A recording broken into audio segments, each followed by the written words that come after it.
নমস্কার বন্ধুরা, food lover চ্যানেলে সবাইকে স্বাগত জানিয়ে আজকের ভিডিওটি শুরু করছি। আজ চলে এসেছি টিফিন বা জলখাবারের রেসিপি নিয়ে। চিড়ের পোলাও।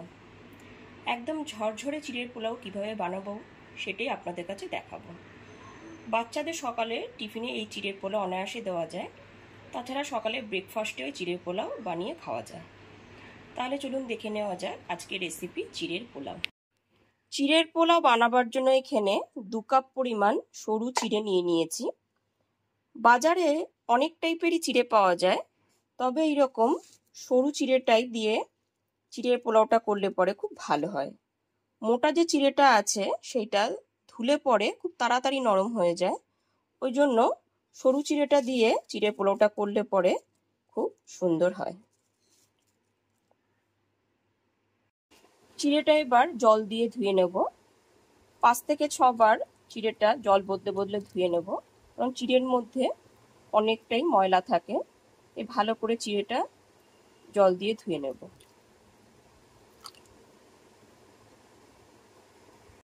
চিড়েটাকে ভালো করে ধুয়ে একটা বাটিতে জল ঝরিয়ে রেখে দিয়েছি।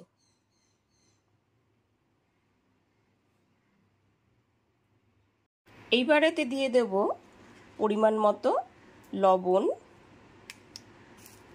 আর চিনি। লবণ আর চিনিটা মাখিয়ে নেব। চিড়েটা ধোয়ার পর যদি লবণ আর চিনিটা দিয়ে মাখিয়ে নেওয়া হয় তাহলে চিড়েটা খুব ঝরঝরে হয়। লবণ আর চিনিটা খুব ভালো করে মাখিয়ে নেব। লবণ আর চিনিটা দিয়ে মাখিয়ে নেবার পর 10 মিনিটের জন্য রেখে দিলাম।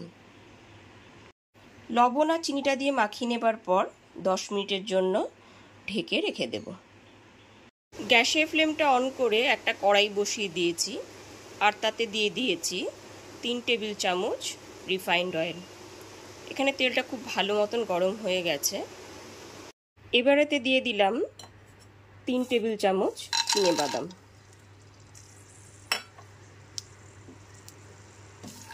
এক থেকে 1.5 মিনিট গ্যাসের ফ্লেমটা মিডিয়ামে রেখে বাদামটাকে ভেজে নেব।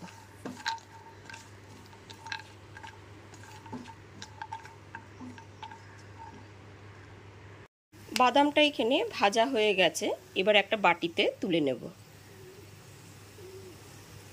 বাদামটা ভেজে একটা বাটিতে তুলে নিয়েছি। এবার ওই একই তেলের মধ্যে ফোড়নে দিয়ে দেব 2 শুকনো লঙ্কা আর কালো সর্ষে, আর দিয়ে দিচ্ছি কারি পাতা। অল্প কিছুটা কারি পাতা দিয়ে দিলাম। গ্যাসের ফ্লেমটা লোতে রেখেই ফোড়নটা ভালো করে ভেজে নেব। এরপর দিয়ে দিচ্ছি 1 টেবিল চামচ কাঁচা লঙ্কা কুচি। ঝালটা কিন্তু আপনাদের পছন্দ মতনই দেবেন। এখানে আমি 2 কাঁচা লঙ্কাকে কুচি করে কেটে রেখেছিলাম, সেটাই দিয়ে দিলাম। এইবার দিয়ে দেব পেঁয়াজ কুচি। একটা মিডিয়াম সাইজের পেঁয়াজকে কুচি করে কেটে রেখেছিলাম, সেটা দিয়ে দিলাম।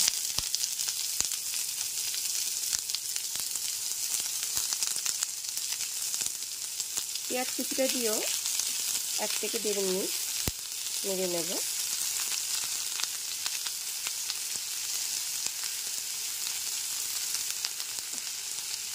গ্যাসের ফ্লেমটা এখানে লোতে রেখেই পেঁয়াজ কুচিটা ভেজে নেব।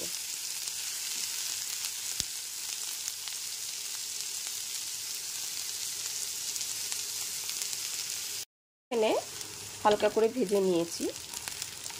এরপর এতে দিয়ে দিচ্ছি অল্প কিছুটা পরিমাণে গাজর।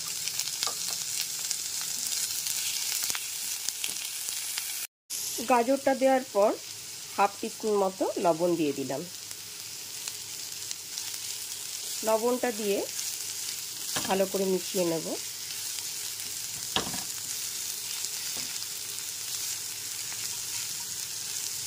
গ্যাসের ফ্লেমটা এখানে কিন্তু মিডিয়ামেই রেখেছি। এরপর এতে দিয়ে দিচ্ছি কুচি করে রাখা ক্যাপসিকাম। এখানে 2 টেবিল স্পুন মতনই ক্যাপসিকাম দিয়ে দিলাম।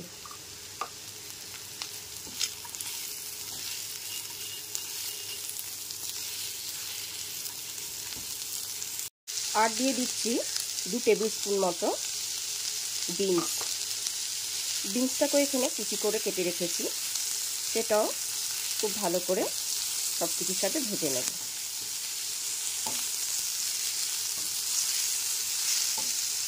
গ্যাসের ফ্লেমটা কিন্তু এখানে লো টু মিডিয়ামেই রেখেছি। এরপর এতে দিয়ে দেব 2 টেবিল স্পুন মতো কাজু বাদাম। কাজু বাদামটাও খুব ভালো করে মিশিয়ে নিতে হবে। এরপর এতে হাফ টিস্পুনের মতো হলুদ গুঁড়ো দিয়ে দিলাম। সবজিগুলো ভেজে নিচ্ছি। গ্যাসের ফ্লেমটা এখানে লো টু মিডিয়ামে রেখে সবজিগুলো ভেজে নিচ্ছি। আর দিয়ে দিচ্ছি 2 টেবিল স্পুন কিশমিশ। কিশমিশটাকে ভালো করে ধুয়ে নিয়েছি।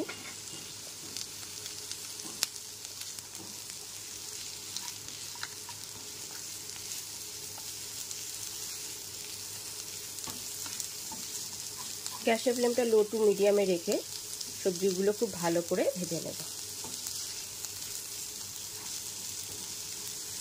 সমস্ত সবজিগুলো সেদ্ধ হওয়ার জন্য 2 মিনিটের জন্য ঢেকে রেখে দিলাম।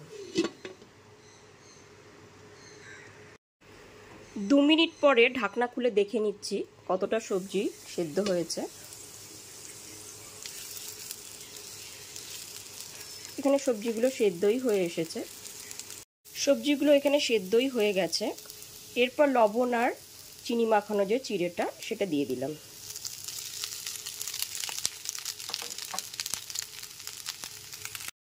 এরপরে বাদামটাও, ভেজে রাখা বাদামগুলোও দিয়ে দিলাম।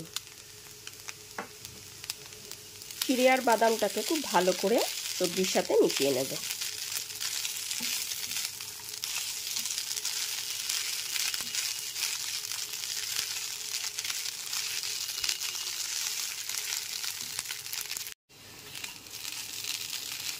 চিড়ে আর বাদামটাকেও খুব ভালো করে সবজির সাথে মিশিয়ে নেব।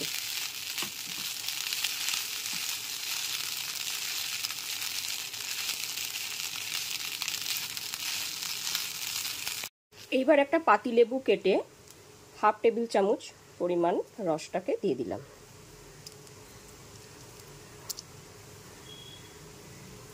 পাতিলেবুর রসটাকে খুব ভালো করে মিশিয়ে নেব।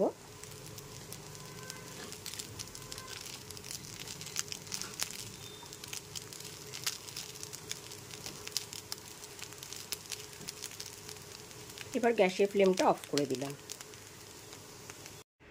ফাইনালি রেডি হয়ে গেছে একদম ঝরঝরে চিড়ের পোলাও।